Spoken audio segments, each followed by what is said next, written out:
Hello everyone, hope you're doing well. Happy autumn. I've broken out the flannels, which I'm very happy about. But today's video is going to be a behind the lens, new little series talking a little bit about some of the images that I've made. And today's first image is going to be this Sandcliffs from the Isle of Harris.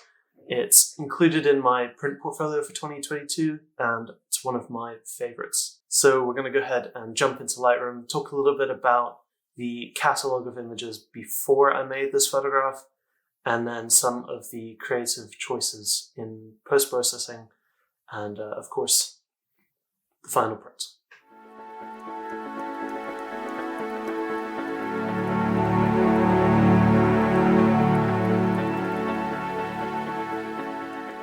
So this is the final image, Sandcliffs, on the Isle of Harris, and I thought I would just show you the end result, and then we can jump into my catalogue, go all the way back to the beginning, and see how we got there. So I've got these 14 images in blue, which are scouting photographs. And so I went to this beach twice because the tides change quite dramatically. You can see all the way out here, this is not quite low tide, but the tide is starting to come in. And the light was pretty drab, middle of the day, so perfect time to go out and have a little bit of an explore. And basically what I'm looking for here is just using the phone to try and arrange shapes and patterns and linking the foreground elements with the background. So you can see here I'm starting to use these shapes to literally draw the eye and point it towards something in the background. And this beach is just absolutely fantastic because there's these, incredible sand cliff formations. These are rock hard, you can almost walk on them. And yeah, they're constantly changing. So I'm desperate to try and get back out there. But yeah, I'm noticing different shapes, the unique characteristics. Some of these are really sort of razor thin, whereas some of them are a little bit more chunky. And yeah, maybe trying to arrange multiple of these little pools into a single frame, but really having that strong central element. And then this last one was actually taken afterwards, and you can see as when the tide comes in, all of these little sandbars get completely covered. So timing here was absolutely critical. And you can see the weather changed as well from this sort of quite almost rainy, stormy into something that opened up a little bit. So that's where we're going. There's a great little vantage point on some dunes where you can take some telephoto shots, and so that's what I was experimenting with. And obviously I'm just going to show you everything here, including some of the photographs that didn't quite make it. There is also some opportunity here for abstracts, which you'll see in just a second. And I'm back now with the proper camera, obviously, out on the beach, and you can see that the tide has come in a little bit. So we're waiting for that interaction with the incoming tide in these awesome cliff formations. And this was one of the abstracts that didn't quite make the cut, but I think there's something there to work with in the future. So I'm definitely going to go back and try and experiment with some of these shots where there's no horizon. And there we go, using it in a vertical frame. There's that same pointy rock pool and the wide shot, and then I realized step in, and that was the final image. And you'll recognize, so I'm revisiting some of these same compositions. Let me jump in here really quick and just ask, if you're enjoying the video, please do like, subscribe, and leave a comment below. It really helps to support the channel. Thanks very much. Let's get right back to the video. So this scene, I feel like there's something there, but if I show you the wider shot, you have to incorporate these telephone poles and houses, which I really just, I don't like that. So I feel like it detracts from the scene. So you end up having to do some sort of quite tight crop, and yeah, I need to revisit this and try something different. So this is the final formation that I found, which I actually don't think I took a photograph of on my phone. So it was something that I was open to, and that's really important on location, to be receptive and open to what you're going to find, and not just go back to things that you scouted beforehand. So by getting really close here, you can see that I'm exaggerating this curve a little bit, and also trying to create tension between the oncoming tide, the foreground, and the background. So placing this main hill slightly off to the right, but the swooping line actually points you towards it.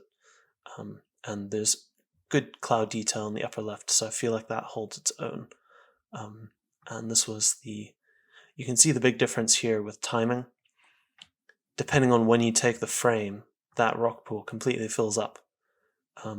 And then, a few minutes after I made this image, this was completely covered, even when the tide or the waves were coming back and forth. So it really is sort of a split second where this image can be made. And one of the cool details is sort of these almost little beach waterfalls. So that's something that I really tried to emphasize in the edit. Make these really nice and bright white, and use them as a cool focal point in the middle of the image, because that center point of the image has to have enough detail to hold the eye, because all of this sand here is just so highly textured. So I would say the main concept that I'm working with here is tension, obviously between foreground, background, but also more conceptually between the tide and these rock formations. The tide is sort of eroding these over years and years and years. And so one thing that I thought was quite important was this juxtaposition between sort of very textured sand and this sort of smooth, eerie looking central portion that's been washed away by the waves. So this is obviously the final image, the TIFF, and I'll just jump over to the raw file and we can go into the develop module and have a little look at what I've done to achieve this image. So the before frame, just to have a little look at the raw file again, it's pretty flat. There's better lighting than there is in lots of the previous frames because it's just started to open up after that storm and the rain. But I still needed to add heaps of contrast and a slight S-curve in the curves there, as well as just controlling the blacks a bit so that I don't lose detail underneath these cliff areas. And then the clarity slider really helped this image in particular. I don't always use it, but in this case, with all of these crazy textures and the sky in particular, it was one that I could use globally. And then I have done fairly extensive black and white. So if we turn this on and off, that's really where I'm getting my tonal control from, in particular in the sky. So again, if we look at the raw, we've got good colors to work with here. Lots of yellows, greens, blues. Whoops. There is, so if I just turn that on and off again, we can see I'm really trying to control the darkness of the cliffs, because that's going to make it stand out against the white of the oncoming tide. And then obviously darkening down the sky, and I'll get rid of these dust spots in Photoshop, which I'll show you in a bit.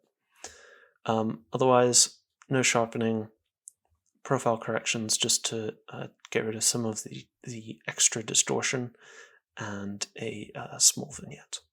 So lastly, on the raw file, before I brought it into Photoshop, I did some local adjustments through the masking channels. So here I've got a sky adjustment, which I've just used the sky selection in Photoshop, and again it's darkening down and adding some contrast and clarity. And then here I've just brightened up some of those little riptides from the waterfalls so that they stand out nicely. Again, adding a bit of brightness, if I turn that on and off, to the central portion of the frame, just to keep the viewer's eye in the middle. and again, exaggerating that a little bit where there is some texture that needs to be held. And then lastly, I just felt as though the shadows needed a slight bit of brightening. And if we jump over into Photoshop, I've done some just very small adjustments here. We'll run through them one by one. Obviously I said I'd get rid of those dust spots, and then some dodging and burning, just bringing in contrast in the clouds and in the foreground. So just bringing up some of those highlights using a curves adjustment, and then adding some mid-tone contrast with a levels adjustment there. And then something that I do like to do in Photoshop, which I find much easier than in Lightroom to control, is vignetting. So there's a slight extra vignette there, but I've done a not zero blend if, so that basically protects the deepest shadows, and then a negative vignette, or an inverse vignette rather. So that's just that, to the center of the frame. I can show you the mask. And that only blends to lights, so you're not brightening the shadows, you're just increasing the whites there. So that's all held within a smart object, which has the final sharpening. So if we go into 100%, and I've just done some masking so that I'm not sharpening all these smooth areas, I'm only sharpening where it actually needs sharpening. And if we do before and after, we can see that this deconvolution sharpening with those settings is really bringing out all the detail there. This is the final print on Canson Platine Fiber Rag 310. This is an A4, so this is what will be included in the box sets. And I couldn't be happier with how this has turned out. This is actually the original edit that I did, and I haven't had to make any tweaks in order to do a print file. That's part of my tactic when editing, though, is I'm thinking constantly about the final print, and for me the contrast levels really help this image to stand up off the page. It really jumps out when you see this in person. Hopefully the camera is picking that up, because for me the contrast levels on this are just really beautiful. The whites in these waterfalls, and then the slight hints of shadow detail that you get. Really, this image just sings on this particular paper stock. So really, really happy with this one, and I think it's turned out great. That is Sandcliffs from the Isle of Harris, one of my favorite images from the trip, and a little bit of the behind the scenes of how I found the composition, as well as some of the edit that I've done. I hope you guys have enjoyed this one. If you've got some comments, please do leave them down below. And if you'd like to support me and my work, then check out the link to the Scotland print portfolio for 2022. It's a collection of 12 A4 black and white fine art inkjet prints, and there's a £20 discount on all pre-orders up to Sunday the 16th of October.